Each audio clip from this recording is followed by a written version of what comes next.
I missed this. I got the bell for the drinker, man. I got the bell on. I didn't get the notification. Let's check this out. This should be fun and interesting. I know his issues are the same as mine with the show, but I think he likes the show. So let's check this out here. All right. Let's get it. Well, gosh darn it. Sometimes modern entertainment manages to surprise even me. Usually in a bad way, to be fair. Like when you think fantasy shows can't possibly get worse than The Rings of Power, and then along comes the double whammy of Witcher, Blood Origin, and Willow. Fuck. It was like a 1-2 punch from a boxer who dipped his gloves in human feces just before the fights. But at the other end of the spectrum was The Last of Us on HBO, a show that most fans of the games went into with about as much hope and enthusiasm as me at an AA meeting. Video game adaptations aren't exactly known as bastions of quality filmmaking, and the second game in The Last of Us franchise had left a sour taste in people's mouths. And yet, with each new episode, The Last of Us didn't just manage to hang in there, it actually seemed to get stronger and more popular. My own assessment of the first 3 episodes was cautious optimism mixed with some lingering concerns about where it was all leading. Would it stick the landing, or would it crash and burn in spectacular fashion? Well, now that I've seen the whole season, let's take a look and see how it did. You've probably seen my previous review, so I'm not going to bore you to death with another detailed plot summary. The high-level version is as follows. Zombie mushroom virus takes over the world, and 20 years later, main character has to escort the girl who's the key to everything across the country to make a cure. They fight some bad guys, dodge some infected, and gradually get to know each other until they reach their destination, where the main character has to make a tough decision about the girl who's the key to everything. The 2 biggest questions about video game adaptations can basically be boiled down to, will it stay faithful to the source material, and if it does, will it actually do a good job adapting it? Yeah. And the answer in this case yes is and yes no. and yes. Well, mostly at least. Yeah. There's a few deviations and problems that I'll talk about in a minute, but for the most part, I think The Last of Us does a pretty fucking good job adapting some challenging and complex source material, and doing it in a way that seems mostly fair and balanced. The broad strokes of the game's story are all present and correct here, and some of the most memorable moments are replicated practically beat for beat, especially in the final episodes. The production values, the look and feel of the world, the emotional tone, and the performances are mostly spot on, and overall, I came away from it thinking, good job HBO. Not perfect, but it could have been worse. A lot worse. Now, all that being said, there's definitely some issues that I want to cover, mostly because they're issues that could have been avoided and hold the show back from being truly great.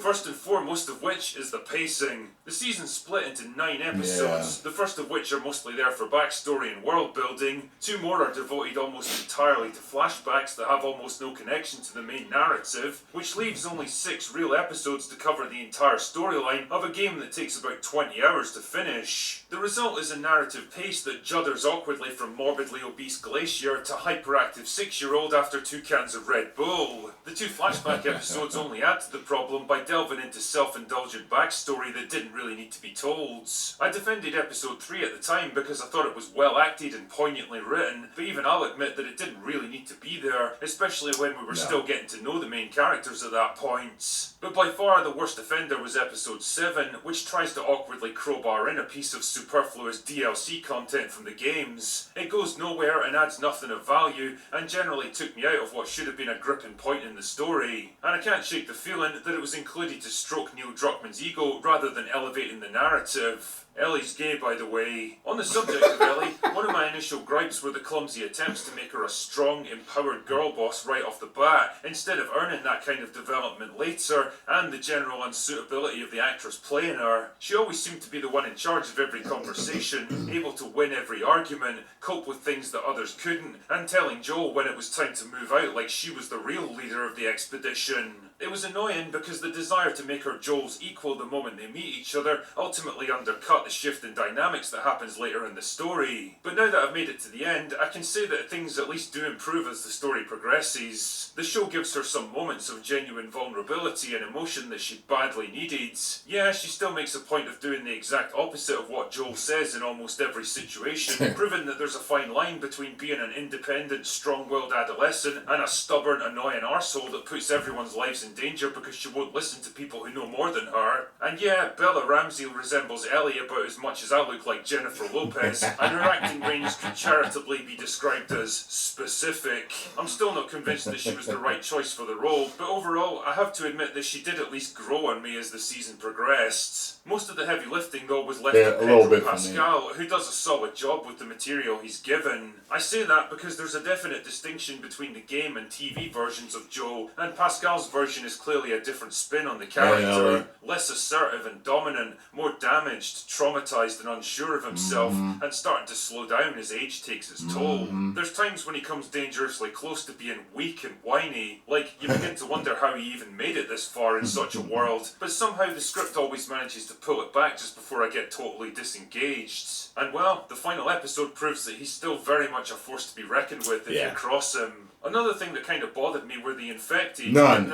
Well, we really don't get much of them. No. And it's a shame, because for a post-apocalyptic zombies show, we're a bit light on the old zombies. Some cool parts, but not enough. For little jump scares when it's time to write someone out of the story. But apart from a big blowout action scene in episode 5, they basically fade into the background for the rest of the season. Again, I can't help but think that cutting out those 2 superfluous flashback episodes would have freed up a lot of time and money to work in a bit more tension in scenes. There's also this weird reluctance to engage with the morality of the world that they're living in. Like, at one point a character keeps referring to the military government of the quarantine zones as fascists, but when Ellie points out that they're literally the only thing holding human society together, her only answer is, "You're so annoying when you argue like this."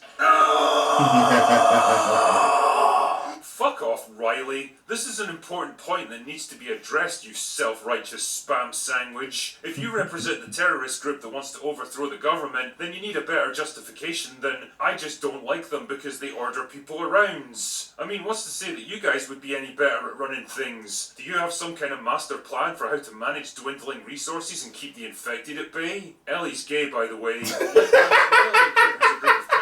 She's bluntly asked what she would do if she was in their situation. Would she watch her entire community starve to death, or would she contemplate the unthinkable to keep them alive? The thing is, there's no particular attempt to frame this as the desperate actions of a group pushed to breaking point. It's just dismissed as evil and then wiped away with a big fight scene before Ellie or the audience has a chance to think about it. There's also a weirdly out-of-place scene where one character in an isolated farming community proudly declares that they're communists because everyone's expected to pull their weight and contribute to the group. Yeah.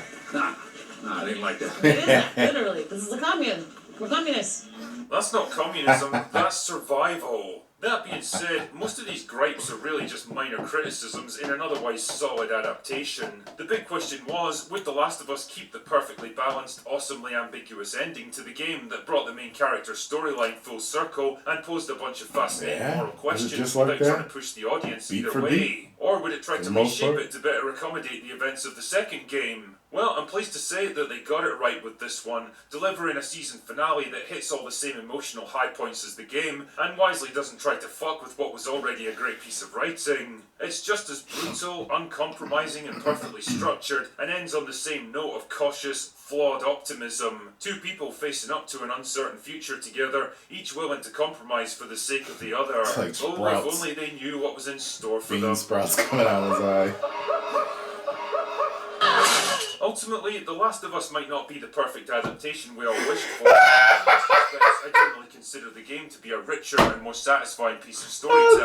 By judging the show on its own merits, I have to admit they did a pretty good job overall. It's a well-written, well-acted, and often gripping post-apocalyptic drama that respects its source material and its audience. Imagine that in 2023. And if you're willing to go into it with an open mind and see it as what it is, an adaptation of an existing piece of source material, then well, I think you're probably going to get something out of The Last of Us. I always hate looking at that. Anyway, that's all I've got. I feel like I got feathers in my mouth. Go away now. Good job, drinker. Good job, man. Man, you agree for the most part on this, man. Probably say almost 100%. You know, yeah, there was some stuff that wasn't needed that took away, you know, and like I said, Frank, god damn it, man, I really wanted to see his badassery. They didn't want to do that. You know, the director literally said flat out that they felt they had to trick people into watching a gay love story. So, yeah, it is what it is there. So, to me, other than the acting being great in that episode, to me it was a wasted episode. Especially for the fans. Especially for the fans of the game.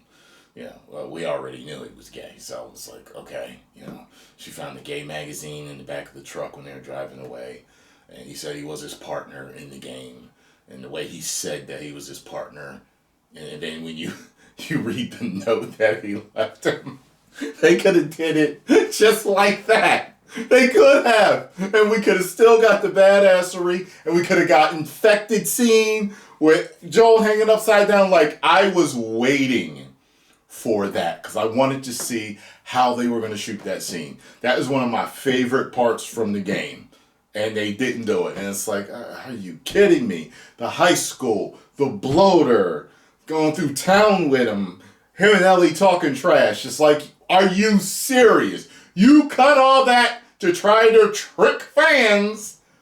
And this game is so popular, it has millions and millions of fans across the world that bought it and love it. We already knew we're a huge part of who's watching this, and you felt you had to trick us? What? No, you didn't. So, because we already knew, and we were fine with it. And just the fact that, there's that one that felt like that. What was the other one? What was the other episode that felt like that? I don't know why I can't remember. I was going off on my rant. And just the fact that, there wasn't enough infected. The infected are a main ingredient to that damn game. Main, not side. But I gotta say, the fact that I still enjoyed it as much as I did, without as many as infected as I wanted, I would say that they did a damn good job. So I'll give them that. But, yes. Next one, more infected, more episodes. Actually, I know y'all want to know if I'm going to watch it. I probably will because I'm not attached to this Joel and Ellie. I'm not. They did make me emotional in some episodes. But listen, I infinitely more love the Joel and Ellie from the video game than I could give a damn about these two compared to the ones in the video game. I love them. These, they did a good job, but I'm not emotionally really that attached to them. So I could watch the second season. I'm not playing the game. People keep asking me that. I'm not playing it because you have to play. Spoiler alert, they make you play as Joel's killer. No! I refuse to play as the killer of one of my favorite characters of all times in video games ever. Yes, I know he did some bad stuff, and yes, he may have even deserved getting what he got in that game, but it's the way y'all did it. It's the way the story was told for it. I watched plenty of footage and cinematics. When all that stuff was leaked, I saw enough that I needed to see that I'm not playing as Joel's killer. I absolutely am not. Whether it was story-wise just or not, I'm not playing as that chick. It ain't happening. So, there you go. But I could, since I've watched some of that stuff, I can watch this. Get it? I watched some of the stuff about characters that I've really cared about. I can watch something about characters I don't really give that much of a damn about, even though I like them. You know what I'm saying? Not attached. Post comments down below. Let me know what you all thought. If you enjoyed my reaction and thoughts on this, make sure you hit the like button, subscribe, and share. 10 million subscribers. Woo!